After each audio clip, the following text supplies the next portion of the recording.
Good morning, friends. This is our third video of this chapter, sentence. We have studied about functional sentence. Now we will study about structural sentence.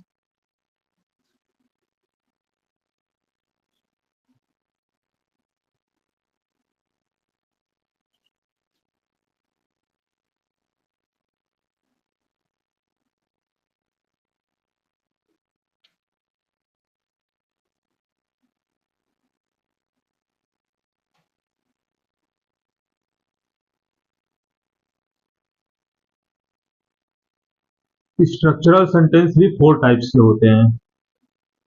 Simple,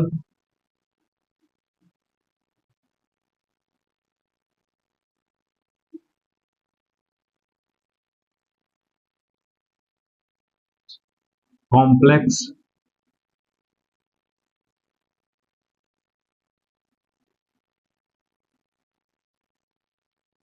compound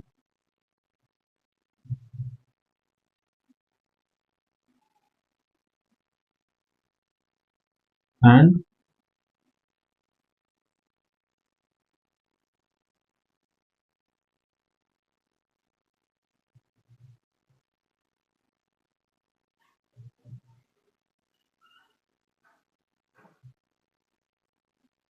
ठीक है।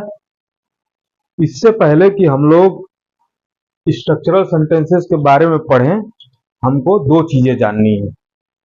एक coordinate conjunction और दूसरा subordinate conjunction. क्योंकि इन्हीं दो चीजों से हमें पता चलेगा कि कॉम्प्लेक्स सेंटेंस क्या है और कंपाउंड सेंटेंस क्या है। ठीक है, तो कोऑर्डिनेट कंजक्शन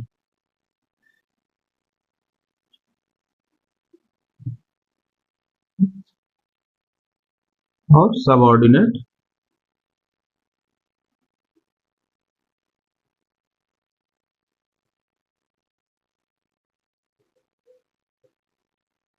ठीक है। तो कोऑर्डिनेट कंजक्शन को याद करने के लिए एक मैं ट्रिक बता देता हूं।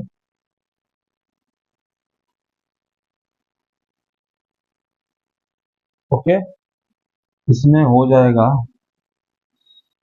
For and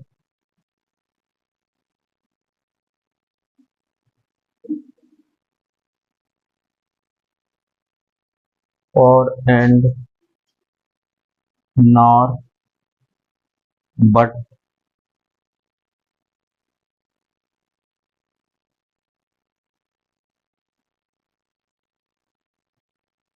for and nor but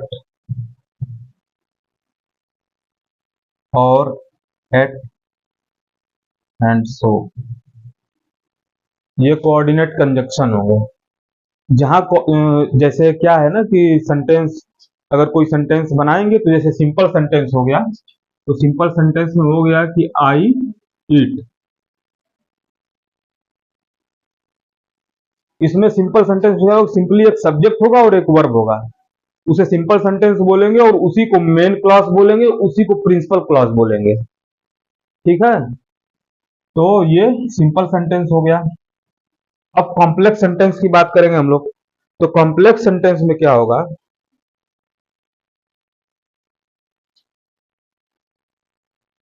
ठीक है। फिर इसके बाद क्या है कि जैसे सिंपल सेंटेंस हो गया, सिंपल सेंटेंस को ही हम लोग मेन क्लॉज बोलेंगे, इसी को प्रिंसिपल क्लॉज बोलेंगे।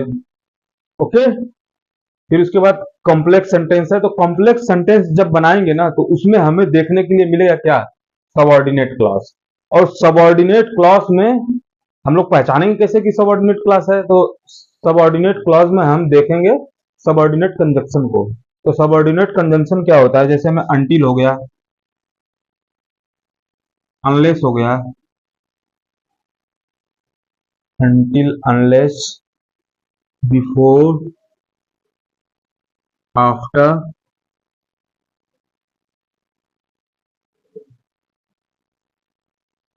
इस इसमें भी कोऑर्डिनेट कंजक्शन में ढेर सारे कोऑर्डिनेट कंजक्शन है। तो उसके बाद ओके, तो सिंपल सेंटेंस ये हो गया। सिंपल सेंटेंस है यही, यही है मेन क्लॉज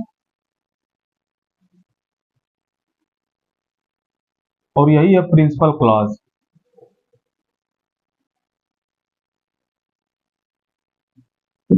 ओके। अब इससे क्या है कि अब इसके बाद हम लोग चलेंगे कॉम्प्लेक्स सेंटेंस पे। और कॉम्प्लेक्स सेंटेंस को पहचानेंगे कैसे, तो कॉम्प्लेक्स सेंटेंस बनेगा कैसे, इसमें हो जाएगा सिंपल सेंटेंस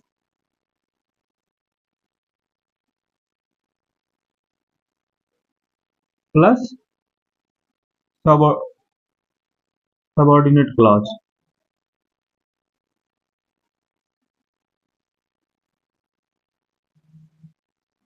इसका एक एग्जांपल देख लेते हैं।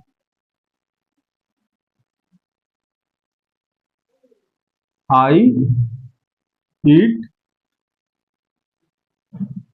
Breakfast after I go to school. Okay, तो ये देखो, ये आफ्टर है। आफ्टर क्या है, ये सबऑर्डिनेट कंजंक्शन है ना।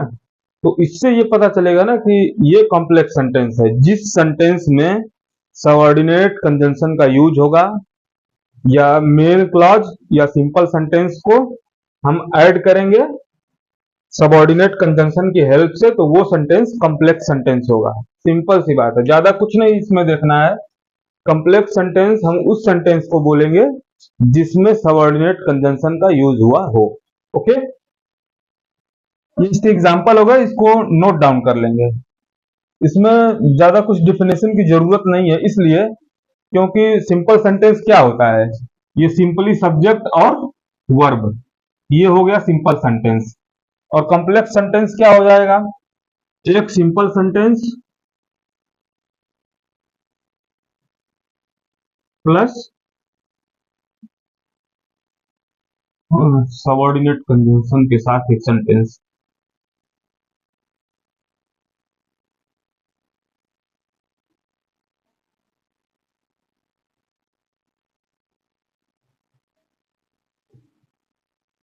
ओके, ये हो गया कॉम्प्लेक्स सेंटेंस।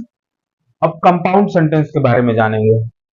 कंपाउंड सेंटेंस होता क्या है, तो जस्ट इसमें भी वही सिंपल सी बात है, एक सिंपल सेंटेंस होगा जिसको मेन क्लॉज बोलते हैं या इंडिपेंडेंट क्लॉज बोलते हैं। एक बात ध्यान देंगे, सिंपल सेंटेंस ही मेन क्लॉज है, सिंपल सेंटेंस ही इंडिपेंडेंट क्लॉज है, और सिंपल सेंटेंस ही प्रिंसिपल क्लॉज है। और इसका क्या स्ट्रक्चर है, subject and simply of verb. Okay, ये कंपाउंड सेंटेंस का स्ट्रक्चर होगा।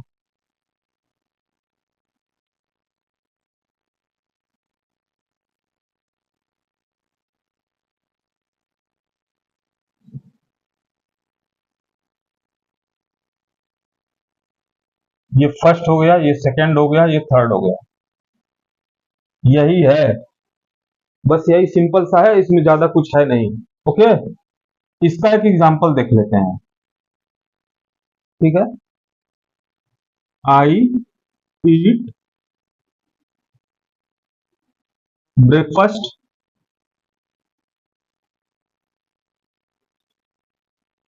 For energy.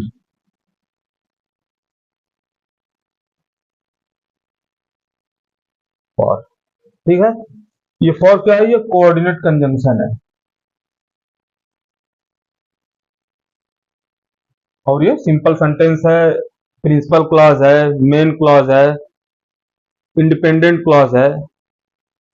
ये जो ये सिंपल सेंटेंस होता है ना, इसका थोड़ा सा फंडा क्लियर कर लीजिए। यही मेन क्लॉज है, क्योंकि ये कई बुक में कई नाम से देखने के लिए मिलेगा। कहीं आपको मेन क्लॉज देखने के लिए मिलेगा, तो आप सोचेंगे अरे यार ये सिंपल सेंटेंस फिर सर ने बताया था, तो ये मेन क्लॉज हो जाएगा।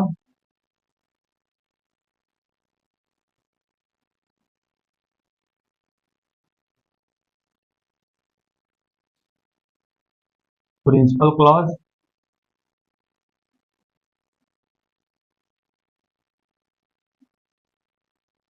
और यही इंडिपेंडेंट क्लॉज है।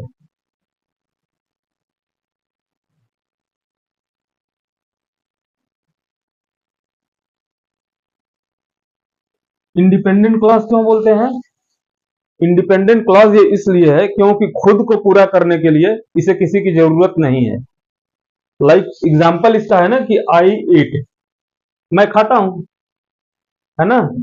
मगर अगर आप ये कह दें, जैसे कंपाउंड सेंटेंस का आप एक एग्जाम्पल उठाकर आप बोल दें कि आई आई ईट ब्रेकफास्ट, ये वाला हिस्सा जो है ये सिंपल सेंटेंस का है। मगर बस बोल दे फॉर एनर्जी, ये क्या है? ये कोऑर्डिनेट क्लॉज है। ये कोऑर्डिनेट क्लॉज है। अगर कोऑर्डिनेट क्लॉज के आगे आप सिंपल सेंटेंस ऐड नहीं करेंगे तो ये पूरा हो पाएगा? फॉर एनर्जी कोई सेंटेंस ही नहीं है, ये जस्ट एक फ्रेज है। इसलिए ये कंपाउंड सेंटेंस यानी कि जो कोऑर्डिनेट क्लॉज है, कंपाउंड सेंटेंस, ये सेंटेंस हमेशा किस पे डिपेंड है? सिंपल सेंटेंस पे डिपेंड है। सिंपल सेंटेंस बोले तो कोऑर्डिनेट, सिंपल सेंटेंस बोले तो इंडिपेंडेंट क्लॉज, मेन क्लॉज। तो इसका थोड़ा सा क्लियर रखिएगा, क्योंकि ये सिंपल सेंटेंस ये 3 नाम से अलग अलग किताबों में आपको देखने के लिए मिलेंगे। ओके, समझ में आ गया होगा। ये कॉम्प्लेक्स सेंटेंस है तो जिसमें सबऑर्डिनेट कंजंक्शन देखने के लिए मिलेगा। ठीक है, ये इसका स्ट्रक्चर हो गया, सिंपल सेंटेंस, सबऑर्डिनेट कंजंक्शन, और एक सेंटेंस होगा जो स्टार्ट होगा सबऑर्डिनेट कंजंक्शन के through. Okay, after that compound sentence का ये एग्जांपल हो गया। अब इन तीनों से मिला करके जो सेंटेंस बनता है ना, वो हो जाएगा कंपाउंड कॉम्प्लेक्स कंपाउंड सेंटेंस या कंपाउंड कॉम्प्लेक्स सेंटेंस, ऐसा कह सकते हैं। तो एक इसका एग्जांपल देख लेंगे। इसमें आपको इसका स्ट्रक्चर क्या होगा, इसका आप स्ट्रक्चर इधर देख लीजिए, यहाँ पे इसमें सिंपल सेंटेंस होगा,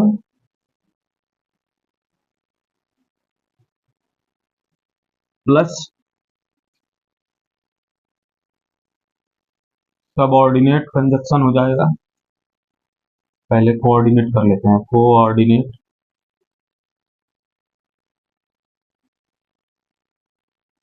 प्लस सबऑर्डिनेट।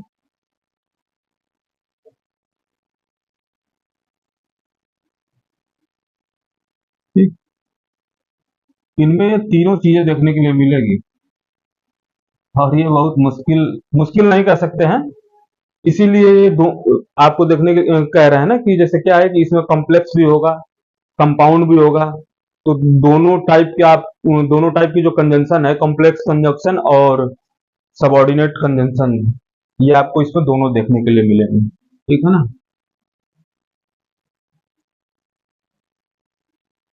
जैसे I eat breakfast,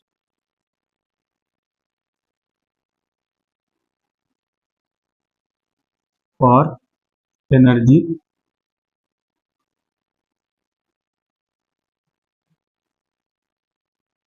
after that